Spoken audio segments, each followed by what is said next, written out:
కొట్టు తిట్టు, నీకు నచ్చిన పనిష్మెంట్ ఇవ్వు,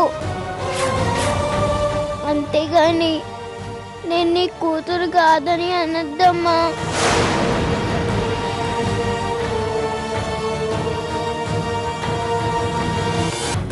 కూతురంటే ఇష్టం లేకపోతే కనడం మానేయాలి, అంతేగాని ఇలా కన్నీరు పెట్టించడం మీకు మంచిది కాదు. ఏంటి శ్రీకర్ ఇంకా రాలేదు? ఫోన్ చేస్తే స్విచ్ ఆఫ్ ఉంది.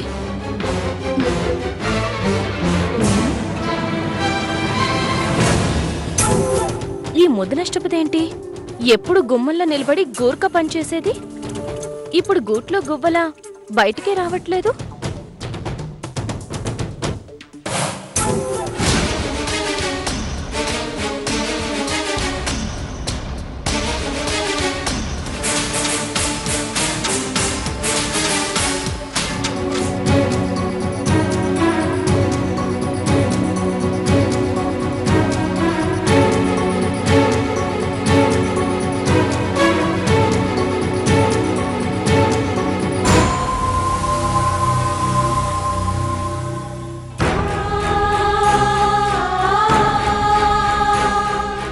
భగవంతుడా, నేను తెలిసి ఏ తప్పు చేయలేదు, కానీ ఈరోజు ఓ పసి మొక్కనిలా ఇప్పుడు గాని ఈ పాపని నేను వదిలేకపోతే నా కాపురం కూలిపోతుంది. అందుకే ఏ నిర్ణయం తీసుకున్నాను. ఇంటి ముందు పోలీస్ జీప్ వచ్చి ఆగిందేంటి? దీన్ని ఏ కేసులోనూ సెల్లోకి తోస్తే పీడ విరగడయ్యేది. పాపా, మీ ఇల్లేదమ్మా? అదిగో అదిగో అక్కడ నించున్నారే, ఆవిడే మా అమ్మ.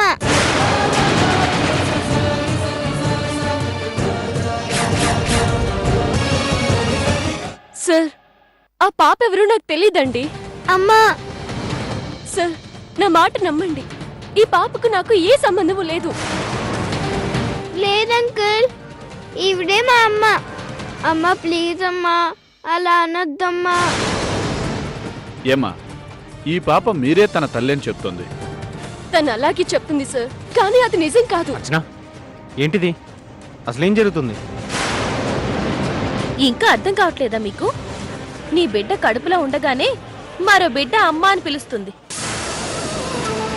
ఇది మామూలాడది కాదు. మొహం సీత క్వాలిటీ, చరిత్ర చూస్తే మున్సిపాలిటీ. సమాధానం చెప్పరేంటమ్మా? ఏం చెప్పను? సంబంధం లేదని నాకు అంటగడుతుంటే ఏమని సమాధానం చెప్పను? అనవసరమైన వాళ్ళని మీ ఇంటికి తీసుకురావడానికి మాకేమైనా పని లేదనుకుంటున్నారా? అయినా కాలనీలో ఇంతమంది ఉండగా మీ ఇంటికి ఎందుకు తీసుకొచ్చింది తను? మీరే తన తల్లి అని అంత గట్టిగా ఎలా చెప్తుంది? చెప్తుంది, ఇది నా కర్మ కొద్దీ దొరికింది. అయినా మాటలు చెప్తే నమ్మేస్తారా? ఆధారాలు ఎక్కర్లేదా? నీ దగ్గర ఏమైనా ఆధారాలు ఉన్నాయా? ఫోటో గాని, వస్తువులు గాని, ఏదైనా గాని? ఫోటో, అది ఫోటో ఉంది. ఏముంది?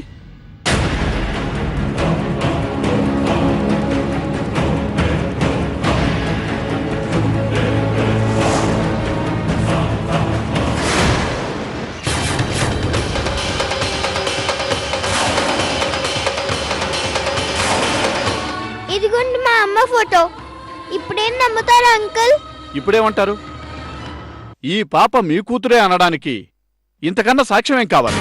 చూడండి, పాప ఇంతటి ఆధారం చూపించిన తర్వాత కూడా పాప మీ కూతురు కాదనే హక్కు మీకు లేదు. నా కోసం అప్పుడప్పుడు వస్తుంటారా? సరే, నువ్వు వెళ్ళమ్మా.